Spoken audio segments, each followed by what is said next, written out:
Comercio internacional actual en el mundo. El comercio internacional es el flujo de relaciones comerciales internacionales, sin hacer referencia a un país en específico.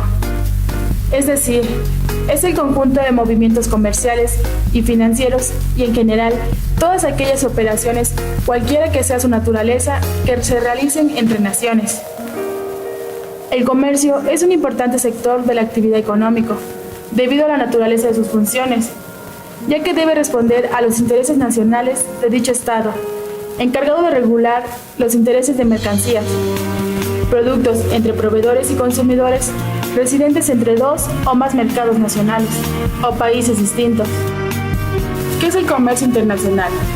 Cuando hablamos de comercio internacional, hace referencia al movimiento que tienen los bienes y servicios a través de los distintos países y sus mercados. Se realiza utilizando divisas y está sujeto a regulaciones adicionales que establecen los participantes en el intercambio y los gobiernos de sus países de origen. Al realizar operaciones comerciales internacionales, los países involucrados se benefician mutuamente al posicionar mejor sus productos e ingresar a mercados extranjeros. Origen del comercio internacional.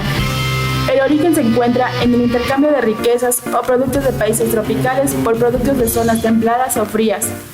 Conforme se fueron sucediendo las mejoras en el sistema de transporte y los efectos de la industria fueron mayores, el comercio internacional fue cada vez mayor debido al incremento de las corrientes de capital y servicios en las zonas más atrasadas en su desarrollo.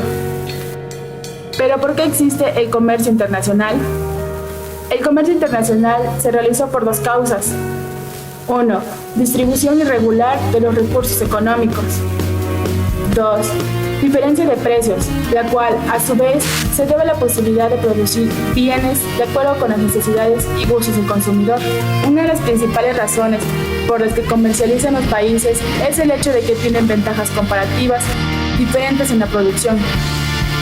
La ventaja comparativa, que puede definirse como la capacidad de un país para producir una mercancía o un servicio a un costo menor que sus competidores, responde a los motivos, las diferencias en la tecnología y las diferencias en la dotación de los factores de producción.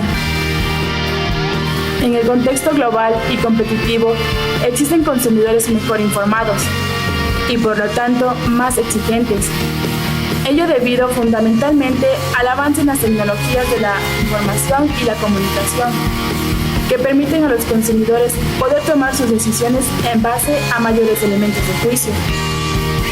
Por otro lado, el diseño de estrategias competitivas con base en la diferencia obliga a las empresas a desarrollar políticas más personalizadas, orientadas a complacer al cliente en los más mínimos detalles, que son precisamente los que hacen la diferencia con relación a la competencia.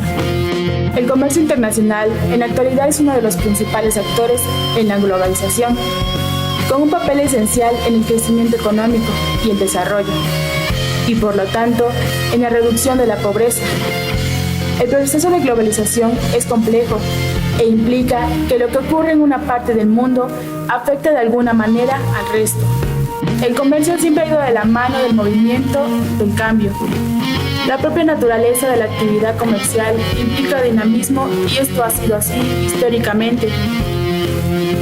Algunos de los principales cambios vividos últimamente en el comercio internacional incluyen adaptaciones al rápido cambio tecnológico, existencia de mercados relativamente más abiertos y consumidores mejor informados y más exigentes, entre otros.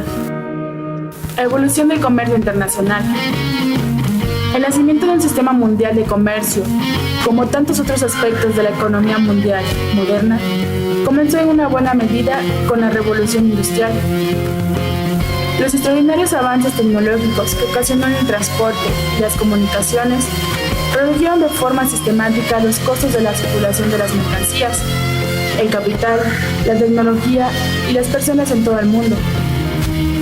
Aunque las fuerzas tecnológicas y las estructurales son el principal motor de la globalización, las fuerzas políticas desempeñan una función igualmente esencial, unas veces facilitando y protegiendo la entrada de un mercado mundialmente íntegro, y otras frenándolo o revirtiéndolo. ¿Cómo ha evolucionado el comercio internacional en los últimos 30 años? Las corrientes comerciales internacionales han registrado un crecimiento espectacular en las últimas 3 décadas. Según las estadísticas de la Organización Mundial del Comercio, el valor de las exportaciones en 1990 pasó de 2.03 billones de dólares a 18.26 en el 2015, es decir, aumentó un 7.3% anual. Si se considera en un volumen, el comercio mundial se cuadruplicó entre 1990 y 2015. Hace posible la oferta de productos que exceden el consumo a otros países, en otros mercados. Equilibrio entre la escasez y el exceso. Los movimientos de entrada y salida de mercancías dan paso a la balanza en el mercado internacional. Por medio de la balanza de pago, se informa qué tipos de transacciones internacionales han llevado a cabo los residentes de una nación en un periodo dado. Entre los países involucrados, encontraríamos en primer lugar a China, con 2.21 billones de dólares. En segundo lugar, Estados Unidos, con 1.57 billones de dólares. Y en tercer lugar, Alemania, con 1.45 billones de dólares. En cuarto lugar, Japón, con 715.000 millones de dólares. En quinto lugar, los Países Bajos, con 664.000 millones de dólares. Y por último, en el 15º lugar, encontraríamos a México, con 380.000 millones de dólares.